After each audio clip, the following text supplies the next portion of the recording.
¿Qué onda, gente? ¿Cómo están? Espero que se encuentren bien. Vamos a leer otra enciclopedia. Ya no vamos a leer el diccionario enciclopédico por el momento, porque me di cuenta que, puta, está muy cabrón. O sea, no cabrón de que no pudiera, sino que realmente creo que las otras enciclopedias tienen más información que abarcar que leer un diccionario. O sea, o sea, creo que es más ahorita adecuado que me lea información, que lea, ¿no? O sea, otra información. Bueno, X. El chiste es que vamos a leer biografías universales, igual de Time Life. Grandes forjadores de la historia de la humanidad. No, pues bueno. Vamos a empezar con esta enciclopediota.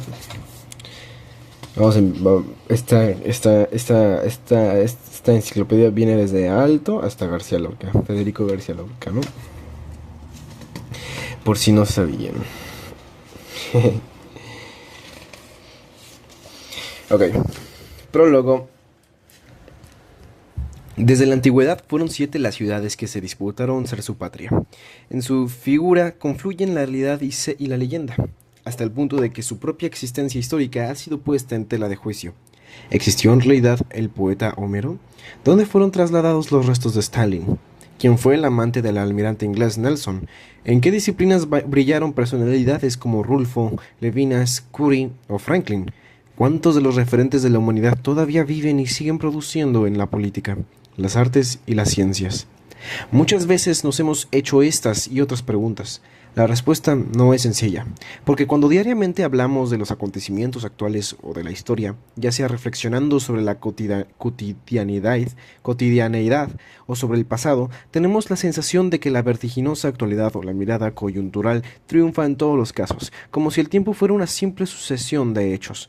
¿Acaso tanto el lector erudito como el joven estudiante recuerdan quién inventó algo tan arraigado en nuestra vida diaria como el horno a microondas? Es posible que no, y sin embargo lo utilizamos todos los días, habiendo olvidado que detrás de ese invento se esconde un nombre y un apellido que, con gran esfuerzo y osadía, lo hizo realidad. Para salir de ese anonimato es que fue pensado Biografías Universales, grandes forjadores de la historia de la humanidad, para que el lector se asome, como por una mirilla, a las escenas de aquellos hombres y mujeres que cambiaron, de alguna u otra forma, nuestro mundo, tal como hoy lo conocemos. Cada página de este diccionario lo asombrará con la semblanza, en varios casos insospechada, de una gran variedad de personalidades, no solo del mundo de Occidente, sino también de Oriente. Pero además hay una gran diversidad de disciplinas y oficios, como ser pintores, escritores, escultores, políticos, deportistas, científicos, intelectuales, grandes personalidades del espectáculo, premios Nobel, revolucionarios, dictadores e incluso algún famoso asesino.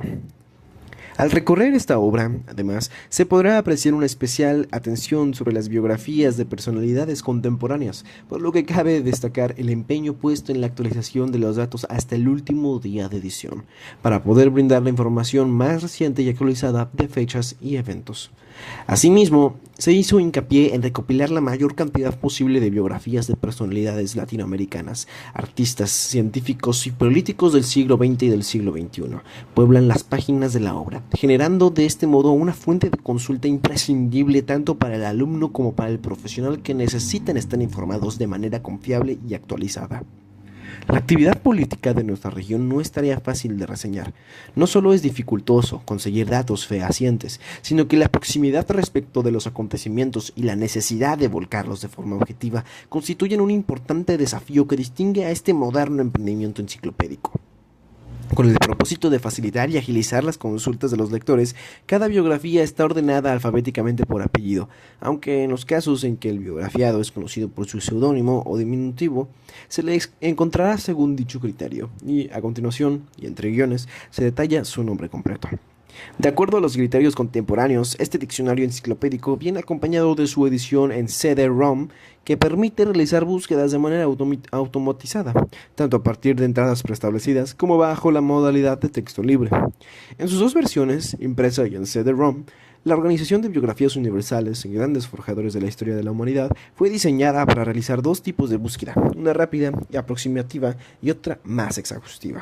Para realizar la primera de estas, basta con leer las líneas iniciales de cada biografía, donde figura, entre paréntesis, el año de nacimiento y fallecimiento del biografiado, indicándose a continuación la profesión y o alguna característica del mismo, además de su nacionalidad. En los casos en que existe discrepancia en las fechas, sobre todo para los personajes de la antigüedad, se indica solo el siglo en el cual transcurrió su vida, abordando más datos únicamente cuando se cuenta con fuentes realmente fidedignas. Por otro lado, si el biografiado no ha fallecido, se indica únicamente el año de nacimiento. La búsqueda rápida aporta un conocimiento puntual del biografiado que habilita su ubicación en una línea de tiempo y permite disponer de sus datos más relevantes. En el caso de necesitar información más detallada, el lector solo debe continuar su lectura a lo largo de cada artículo. Si bien algunos son más breves y otros más extensos, todos ellos condensan los momentos más destacados de la vida del biografiado, así como también se incluyen datos cruciales, tales como obras de referencia insoslayable, publicaciones destacadas, premios obtenidos, años consagratorios y, en algunos casos, datos o detalles originales y reveladores. Con la diagramación descrita, la obra puede ser abordada cuantas veces sea necesario y de la forma en que cada consulta lo requiera, ya sea como una fuente de información general, detallada, breve o como ayuda memoria. Al recorrer las más de 3.500 biografías que ofrece la obra, podemos recordar o profundizar en la vida de personalidades populares o muy reconocidas de la actualidad, como así también conocer nuevas figuras o rescatar del anonimato a aquellas que sí conocemos, sobre todo por sus legados o descubrimientos, aunque su nombre no haya perdurado en la memoria colectiva. Además, hemos logrado crear un compendio de biografías de las personalidades más influyentes en la escena política del siglo XX y XXI de Latinoamérica. Esto resulta de vital importancia ya que, como mencionamos anteriormente, este tipo de trabajo de investigación no ha sido muy desarrollado en nuestra región. Por ello, consideramos necesario que los lectores puedan conocer la trayectoria y el pensamiento de los referentes que configuran el panorama político, científico y artístico de América Latina. Este diccionario cuenta además con dos valiosos suplementos. El primero, continuando con el énfasis en la información sobre nuestro continente, está referido a América Latina, en forma de cuadro, que permite concentrar y agilizar la lectura de tanta información. Se despliegan los datos, país por país, de todos sus mandatarios, incluyendo periodos y formas de gobierno. El segundo suplemento está referido a los papas de todos los tiempos y sus correspondientes mandatos. En la era del Internet, el acceso a la información es inmediato, aunque vasto y a menudo inabarcable. Las fuentes resultan tan numerosas como indiscriminadas y se hace necesario un criterio que establezca jerarquías y haga del conocimiento una herramienta ágil y a la vez autorizada. La intención de Biografías Universales, grandes forjadores de la historia de la humanidad, es poder acercar al lector información actualizada de forma dinámica y clara, y así hacer de este volumen una herramienta que resuelva dudas biográficas, no solo de personalidades de la historia, sino también de los hombres y las mujeres que forjan nuestra intensa y convulsionada vida contemporánea.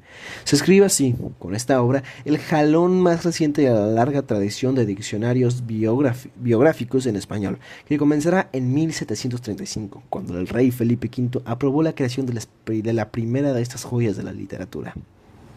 Ya en el siglo XXI, continúa renovada aquella antigua vocación de compendiar el pasado e imprimir la veracidad y seriedad a lo contemporáneo. Para llevarlas a cabo, fuimos movidos por el interés de reconocer a quienes, por su compromiso, pasión, talento, ideología, protagonismo, valor histórico, originalidad o esfuerzo, deben ser recordados.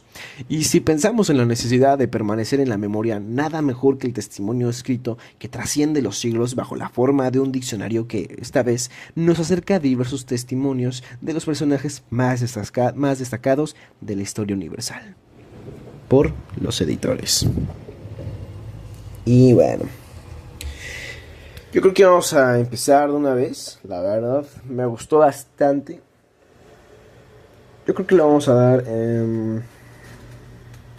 mole de olla. No sé si se diga así. Entonces, pues bueno. Letra A. Alto Alvar, 1898 a 1976. Arquitecto, urbanista y diseñador industrial finlandés. Estudió arquitectura en la Escuela Politécnica de Helsinki. Su trabajo se inscribió en el marco de la reconstrucción de Europa tras la Segunda Guerra Mundial y de Finlandia tras el proceso de independencia. A partir de 1927, cuando su obra obtuvo reconocimiento internacional, desarrolló más de 200 proyectos arquitectónicos, entre los que sobresalieron el edificio del ayuntamiento de la isla de Sayinatsalo y los museos de Aalborg y Bagdad. Abbas I, 1587 a 1629, Shah de Persia. Perteneciente a la dinastía de los safawíes, en los primeros años de su reinado, con el aparente objetivo de salvaguardar la paz, cedió importantes territorios a sus vecinos uzbecos y otomanos. Más tarde quedó en evidencia que solo fue una premeditada dilación para organizar un importante ejército, formado por georgianos y armenios, con el que no tardó en reconquistar territorios perdidos y ampliar su reino. Hacia 1623 gobernaba un imperio que se extendía entre los ríos Tigris e Indo. Pacificó varias provincias de Persia y convirtió a Isfahán en la capital. Construyó allí espléndidos edificios, mantuvo una lujosa corte y fue un gran protector de las artes. También autorizó el establecimiento de las órdenes religiosas cristianas. Abad Per, siglo XIII, clérigo español.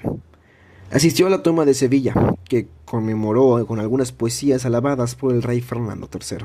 Compuso un tratado de música sacra y diversas obras conservadas en el Escorial.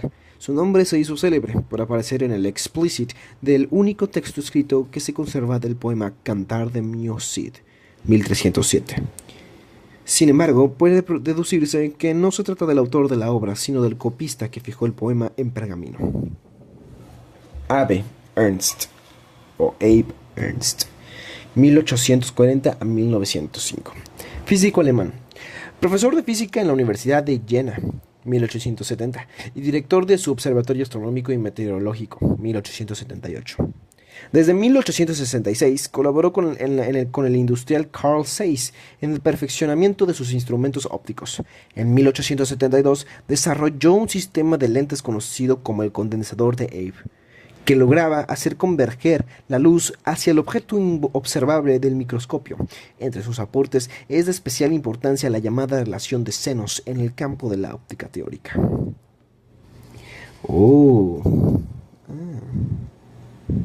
Está interesante, la verdad. Abd al-Aziz ibn Musa. No se sabe qué año nació, pero se sabe que murió en el 716. Emir de Al-Andalus. Hijo de Musa, participó en la conquista musulmana del reino visigodo de Hispania, cuando en 1715 su padre y Tarik, convocados por el califa al-Walid, marcharon a Damasco llevándose un cuantioso botín y gran número de prisioneros. Se convirtió en el nuevo emir de los territorios ibéricos. Abd al-Aziz fue el segundo emir al-Andalus y llevó a cabo una enérgica campaña, con la que rápidamente conquistó gran parte de la península ibérica. Fue tolerante con los cristianos, a quienes permitió conservar sus costumbres y su religión aun cuando hubieran sido reacios a reconocer su autoridad. Casado con Egilona, viuda del rey Rodrigo, se instaló en Sevilla, ciudad en la que murió asesinado, al parecer debido a que se sospechaba que su objetivo era fundar un reino independiente. Abd al-Qadir, emir de Argelia, 1808 a 1883. Tras la conquista del territorio argelino por los franceses, su padre declaró la Guerra Santa. En 1832, Abd al-Qadir se proclamó emir y continuó la lucha. Firmó 2 tratados de paz con Luis Felipe de Orleans en 1834 y 1837, respectivamente, aunque en 1839 reanudó la guerra de guerrillas. Invadió la Mitidja y asesinó a numerosos colonos franceses. En respuesta, Francia ocupó Argelia, por lo que Abd al-Qadir se refugió en Marruecos, donde trató de reorganizar la resistencia al invasor. Su actitud hizo que el sultán de Marruecos lo expulsara del país en 1847. Fue entregado a los franceses y estuvo encarcelado en Francia durante 5 años, hasta que fue liberado por Luis Napoleón. En 1853 se retiró a Bursa para pasar más tarde a Damasco, donde en 1860 participó en la lucha armada a favor de los cristianos. Abd al-Rahman I, 755 a 788, emir de Al-Andalus. Nieto del décimo califa Omeya de Damasco en 750, consiguió escapar a la matanza que diezmó a su familia durante la revolución que llevó a los abasíes al poder. Durante los años siguientes vivió como un fugitivo, hasta que en 755 llegó al territorio de la tribu bereber de Nafsa, en la costa mediterránea de Marruecos. Gracias a los lazos familiares que los unían a esa tribu a la que pertenecía su madre, obtuvo apoyo y protección, lo que le permitió a su vez asegurarse la fidelidad de las tropas sirias que su abuelo Hisham había desplegado en la península ibérica. Desembarcó luego en Almuñécar y encabezó una revuelta contra el gobernador Yusuf al-Fihri, a quien derrotó en las cercanías de Córdoba.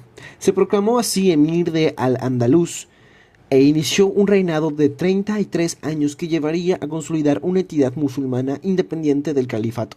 No obstante, debió sofocar numerosas rebeliones patrocinadas por los abosíes de Bagdad, que no se resignaron a perder los territorios de El Andalus.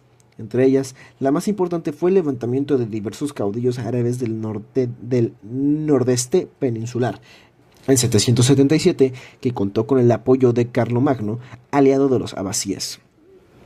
Abd al-Rahman logró que Zaragoza no cayera en poder de las tropas francas, por lo que los cristianos tuvieron que replegarse y cruzar los Pirineos. Durante esa retirada, su retaguardia fue aniquilada en una emboscada de los vascones en Roncesvalles. Paralelamente, Abd al-Rahman tuvo que superar las tensiones internas resultantes de la disparidad de pueblos del Islam, árabes, sirios, bereberes, mozárabes, que convivían en su emirato. Abd al-Rahman III, 1891 a 961, emir de Al-Andalus, del 912 al 929. Primer califa omeya de Córdoba, 929 a 961. Su abuelo, Abd Alá, emir de Córdoba y miembro de la dinastía omeya, que había regido el califato de Damasco entre 661 y 750, lo designó heredero del trono en virtud de su inteligencia, perspectiva y tenacidad. A la muerte de aquel, en 912, Abd al-Rahman III asumió el gobierno de un emirato cordobés prácticamente desmembrado por numerosos conflictos internos y amenazado por la cada vez más poderosos reinos cristianos peninsulares. A fin de pacificar el territorio y consolidar su poder, derrotó a los Banu Hiyy en 917. Sometió el Principado de Sevilla a la obediencia cordobesca y en 1928 derrotó a Umar ibn Hasuf y sus hijos, quienes durante 30 años habían controlado la fortaleza de Bobastro, en la sierra de Málaga. Gracias al poder obtenido con esas victorias, en 929 se proclamó califa, título que aunaba la autoridad política y religiosa, y adoptó el sobrenombre de Al-Nasir, el conquistador. En cuanto a las relaciones con los reinos cristianos del norte, no tuvo dificultades para mantener la hegemonía cordobesa sobre la península ibérica. Córdoba no solo se convirtió en el centro neurológico de un nuevo imperio musulmán en Occidente, sino en la principal ciudad de Europa, rivalizando en poder, prestigio, esplendor y cultura con Bagdad, la capital del califato abasí. Durante el reinado del califa Omeya, las calles de Córdoba se empedraron e iluminaron y se instalaron numerosos baños públicos. Se crearon alrededor de 70 bibliotecas públicas. Se fundó una universidad, una escuela de medicina y otra de traductores del griego y del hebreo al árabe. Abd al-Rahman hizo erigir la gran mezquita y, en las afueras de la ciudad, en Sierra Morena, ordenó construir el extraordinario palacio de Medinat al-Zahra, que fue su residencia. Abd el-Krim, de 1882 a 1963, político africano. Perteneciente a la tribu rifeña bereber, se educó en Túnez y Fez, tras una etapa como profesor en la escuela musulmana de Melilla y como asesor de la Oficina de Asuntos Indígenas. En 1914 fue nombrado cadí, juez de jueces, al servicio de España. Un año más tarde fue encarcelado por su oposición a la política colonial y en 1919 dirigió la insurrección contra las tropas españolas, que en 1921 fueron vencidas en Annual. Una vez limitada la presencia española a Tetuán y Melilla, proclamó un estado independiente y fue nombrado emir del Rif. La alianza militar entre España y Francia reinstauró el dominio europeo en el norte de África, tras la victoria de Alhucemas en 1925. Fue deportado a la isla de la Reunión. Autorizado a residir en Francia en 1947, aprovechó la ocasión para escapar y establecerse en Egipto, donde dirigió el Comité de Liberación de África del Norte. Abdülhamid II, 1842 a 1918, sultán otomano. Sucedió a su hermano Murad V, que había sido declarado demente. Presionado por los jóvenes turcos en 1876, promulgó la primera constitución escrita otomana de carácter liberal, que derogaría poco después para gobernar autocráticamente. Durante el segundo año de su reinado, Rusia declaró la guerra a Turquía, infligiéndole graves derrotas y arrebatándole la mayor parte de sus posesiones europeas. Con su política cruel y rapaz, contribuyó a la ruina del Imperio Otomano. Reprimió violentamente disturbios y sublevaciones en todo el imperio, provocando la indignación internacional. En 1908, la Organización Revolucionaria de los Jóvenes Turcos lo obligó a restaurar la constitución y un año después fue depuesto. Abel Niels Henrik, 1802 a 1829. No mames, este güey vivió 27 años. Matemático noruego. La publicación de sus primeros trabajos le concedió un considerable prestigio, pero enfermó de tuberculosis. No pudo consolidar su prometedora carrera académica y murió a los 27 años. Sus estudios se concentraron en las ecuaciones algebraicas de quinto grado y las funciones elípticas. Abelardo Pedro Peripateticus Palatinus, 1079 a 1142, filósofo y teólogo francés. Estudió en París con Guillermo de Champioc, cuyas doctrinas combatió violentamente. Creó una escuela dedicada a la enseñanza de la dialéctica en Melun, trasladada más tarde a Corbeil y luego a París. En su Sic et Non expuso el método llamado Coestio, dirigido a la fundamentación racional de los dogmas religiosos. Se opuso tanto al realismo como al nominalismo, aunque sus tesis fueron condenadas en 1121 en el Concilio de Soissons en 1140 en el Concilio de Sens. Y en 1140 en el Concilio de Sens. Entre sus obras pueden mencionarse también De Unitate et Trinitate Divina, 1120, Logica Nostrorum Petitioni, 1121, Teología Cristiana, 1123 y Teología, 1125. Aben Humeya, 1520 a 1569. Noble morisco. Miembro de una familia musulmana descendiente de los omeyas y convertida al cristianismo, fue bautizado con el nombre de Fernando de Córdoba y Valor. En 1567, Felipe II publicó un edicto que ordenaba la cristianización forzosa de los hijos de los moriscos. En el reino de Granada, esa medida dio origen a la sublevación de las Alpujarras, que se prolongó entre 1568 y 1571. Fernando de Córdoba y Valor se unió a los sublevados, abjuró del cristianismo y se coronó rey con el nombre de Aben Humeya. Las tropas del rey fracasaron repetidamente en su intento de derrocarlo, hasta la llegada de un gran contingente comandado por don Juan de Austria. Se produjeron entonces divisiones en el bando sublevado, y Aben fue acusado de traición y condenado a la horca por su sobrino y sucesor Aben Abu. Abraham, del siglo XVIII a.C., patriarca hebreo. Hijo de Teraj, emigró desde la Mesopotamia a Canaán, estableciéndose en Mamre. Tuvo 2 hijos, Ismael, de su esclava Agar, que es considerado el padre de los árabes, e Isaac, de su esposa Sara. De acuerdo con el relato bíblico, Dios pidió a Abraham que sacrificara a su hijo Isaac, pero tras comprobar su lealtad, le ordenó en el último momento que detuviera el sacrificio y le prometió las tierras de Canaán para él y su descendencia. En épocas oscuras de la historia de Israel, los profetas hebreos siempre intentaron devolver la confianza a su pueblo, recordando a Abraham y su alianza con Dios. Considerad la roca de que habéis sido cortados, la cantera de donde habéis sido extraídos. Mirad a Abraham, vuestro padre. La figura de Abraham no solo fue importante para la región judía, tanto Juan Bautista como Pablo se opusieron a la creencia de que solamente los descendientes carnales de Abraham estarían llamados a la salvación en el día del juicio final. Para ellos, la promesa que hizo Dios a Abraham no se limitaba al pueblo judío, sino que contemplaba una filiación espiritual. En cuanto a la religión islámica, recibió la denominación de Milad Ibrahim, que significa religión de Abraham. Según la tradición, Abraham murió a la edad de 175 años y su tumba en la gruta de Macpela, al este de Mamre, fue lugar de peregrinación durante muchos siglos. Abu Nuwas, 750 a 810. Poeta árabe. Estudió los textos islámicos sagrados y la tradición vinculada a los profetas. Vivió un año en el desierto con los beduinos y adoptó su lengua. Por motivos políticos se exilió en Egipto y al regresar a Bagdad sus poemas tuvieron amplia difusión, aunque recurrió a formas tradicionales propias del registro oral.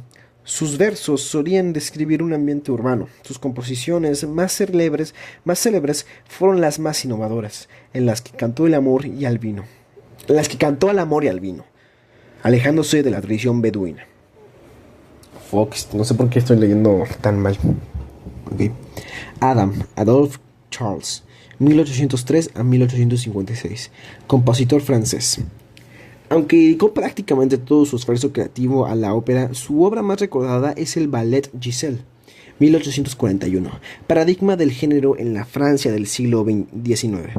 Hijo del pianista y compositor Jean-Louis Adam, fue este quien le dio sus primeras lecciones musicales, ampliadas después en el Conservatorio de París, con François-Adrien Boieldieu. La influencia de este músico sería decisiva en su formación, sobre todo en lo que respecta a la composición para el teatro, terreno en el que obtendría sus mayores triunfos. Le Postillon de Longjumeau, 1836, fue uno de ellos, aún hoy vigente en el repertorio francés por la frescura de su inspiración melódica y su característico tono ligero. Si j'étais roi, 1852, es otro de sus títulos más apreciados. Adam Le Bossu, Adam de la Haye, trovador, poeta y músico francés, 1240 a 1285. Autor de diversas composiciones poéticas dedicadas al amor cortés, es conocido por sus dos piezas teatrales, El juego de la brotada y Juego de Robin y Marion, obra que prefiguró la ópera cómica. Ambos trabajos fueron precursores del teatro medieval profano. Adams, John Couch, 1819 a 1892, matemático y astrónomo inglés. Fue enviado por sus padres a la Universidad de Cambridge y en octubre de 1839 ingresó al St. John's College. En 1843 se graduó y fue galardonado con el premio Smith. En 1845 comenzó a trabajar en el observatorio de Greenwich, donde realizó su descubrimiento más importante. Por medio del cálculo determinó la existencia y posición del planeta Neptuno. De ese modo explicó también por qué la órbita que describía Urano difería de la prevista por las leyes de Kepler y Newton. Fue profesor de la Universidad de Cambridge desde 1859 hasta su muerte. En 1866 ganó la medalla de oro de la Real Sociedad Astronómica. En 1884 asistió a la International Meridian Conference como representante de Inglaterra. La Universidad de Cambridge decidió honrar a Adams otorgando un premio con su nombre. Bueno, yo creo que aquí lo vamos a dejar porque ya es mucho. Bueno, espero que les haya gustado. A mí me está gustando bastante. La verdad es que me está flipando. Siendo honesto, sí me está gustando. Y espero que a ustedes también les guste, ¿saben? Porque es lo más importante. Pero bueno, la verdad es que creo que está un poco más interesante leer esto que simplemente... ¿Cómo se dice? Leer esto que simplemente pues, un diccionario. Que lo voy a hacer. En algún momento sí lo voy a hacer. Pero no en este momento. Espero que les haya gustado. Espero que se hayan pasado chido. Y nos vemos en el próximo. Chao.